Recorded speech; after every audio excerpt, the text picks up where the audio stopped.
자, 국내 선물 일단은 조금 제가 연계해서 봐드리겠습니다. 네. 여러분들 굉장히 이제 국내 선물 코스피 시장 많이 궁금해하실 테니까 네. 사실은 제가 어저께 좀 폭탄 발언을 했습니다. 네, 주말 특강에서 굉장히 폭탄 발언을 했는데 어떤 발언하셨어요?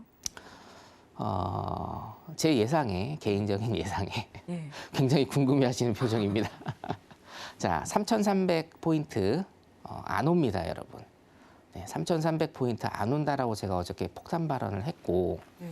그 이유에 관해서는 제가 1시간 반 동안 일단은 강의를 해드렸거든요. 네. 예, 스페셜 강의를 어저께 또 들어가서 1시간 반 동안 제가 강의를 해드렸는데 굉장히 여러 가지 요소가 있습니다만 예. 여러분들 미국의 국가부채나 우리나라의 국가부채 굉장히 많이 접하실 겁니다.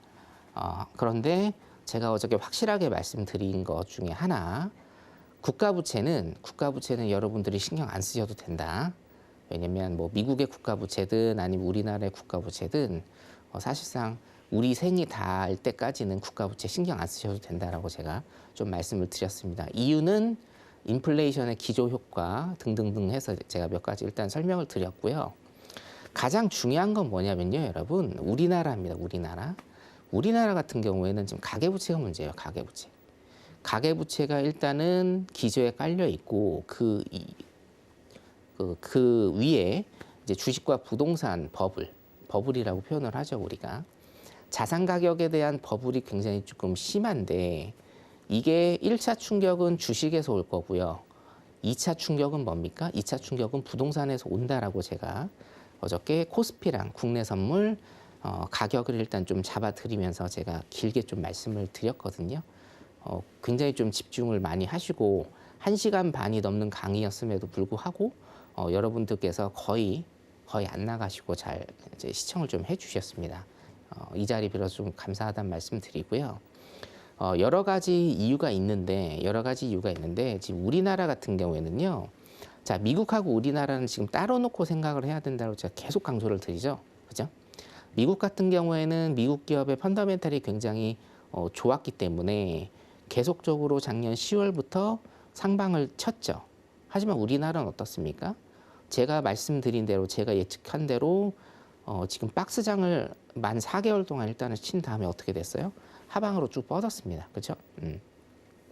자, 이게 지금 무슨 얘기냐면 일단은 미국과 우리나라는요. 미국에서 좋은 소식이 들려오면 우리나라가 더 이상 그거를 반응을 안 한다는 얘기예요. 자, 두 번째, 미국에서 어떤 악재가 터지면 우리나라는 그걸 그대로 흡수한다는 얘기입니다. 자, 그렇기 때문에 사실은 미국 시장 같은 경우에도 저는 2022년에 그렇게 크게 좋아질 거라고 생각은 하지는 않습니다. 미국 같은 경우에도 지금 버블이 굉장히 좀 많이 낀 이런 상황이고, 우리가 굉장히 중요시 여기는 것 중에 하나가 뭐냐면, 제가 요거는 노란톡에 들어오시면 주말 특강에서 한번 또 말씀을 드리겠습니다. GDP 대비한 시가총액을 우리가 굉장히 좀 유념 깊게 봐야 되는데, 미국 같은 경우에는 지금 평균 에버리지가 150에서 한 180% 정도 나오거든요, 원래. 근데 지금 작년 6월 이후로 330%가 넘었습니다. 거의 2배의 버블이 끼었다는 얘기거든요. 자, 이 버블이요, 여러분. 우리가 실질적으로 고가에서 한 10% 정도 눌렸을 때 이거를 조정이라고 보는데 지금 나스닥 같은 경우에도 지금 시작입니다. 시작이라고 일단은 보고요. 10%를 조정이라고 일단은 보시면 안 되고 10%가 정상적으로 그냥 빠진 상태라고 보시면 되고 20% 빠진 상황, 그러니까 14,000 정도에서 요즘에 지수가 놀고 있잖아요. 14,000 정도에서 10에서 15%가 더 빠진다는 생각을 하셔야 돼요. 그럼 우리나라는 어떻게 되죠? 우리나라는 더 많이 빠집니다. 그죠? 더 많이 빠지기 때문에 제가 작년부터 강조드린 라인, 국내 선물 310에서 320포인트, 310에서 320포인트면 코스피 같은 경우에는 2,400 정도 되거든요. 2,400 정도. 일단 여기까지 내려가는 거를 염두를 해두시고 올해 하반기까지는 제가 한 한 2,100 정도 일단은 보고 있습니다. 2,100 정도 일단 보고 있는데 자, 두 가지 시나리오를 제가 일단은 말씀을 드리면 제가 말씀드린 시나리오가 1번입니다. 1번.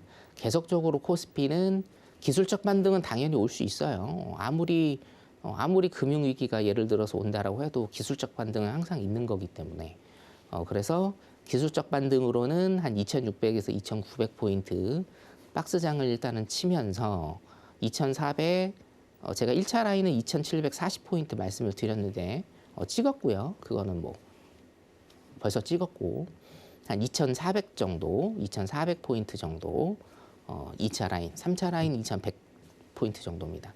2,100포인트까지 올해 안에 일단은 찍는 모습을 보이지 않을까. 올해 1년 안에요. 조금 조심스럽게 전망을 하고 두 번째 시나리오는 마찬가지입니다. 두 번째 시나리오는 마찬가지예요. 근데 일단 시장의 반등을 줘서 우리가 거의 대부분 이제 차트상으로는 기술적 분석이 문제인데 차트상으로는 거의 이제 쌍봉을 치는 경우가 많거든요. 그래서 3,300의 쌍봉 근처로 일단은 갔다가 지속적으로 올해 안에 하락을 하는 이런 시나리오 두 번째가 있는데요.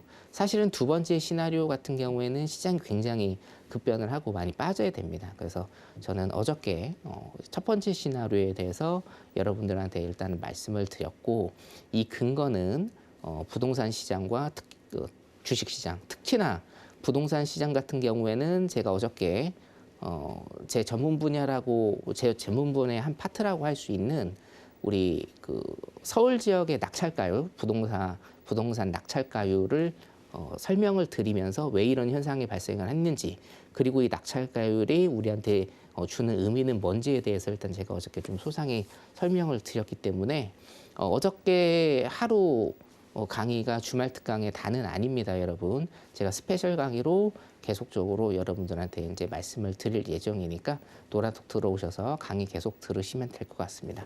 그래서 나스닥 같은 경우에도 지금 하락세가 좀 이어질 가능성이 많고 국내 선물 그리고 코스피 같은 경우에도 1년입니다, 여러분. 올해까지 지금 제가 말씀을 드리는 거고 물론 중간중간에 아직도 뭐 10개월이라는 시간이 있기 때문에 여러 가지 말씀을 드릴 테지만 2022년에는 굉장히 좀 많이 하락을 하는 미국장과 국내장 두 장이 많이 하락을 하는 중국장도 마찬가지고요.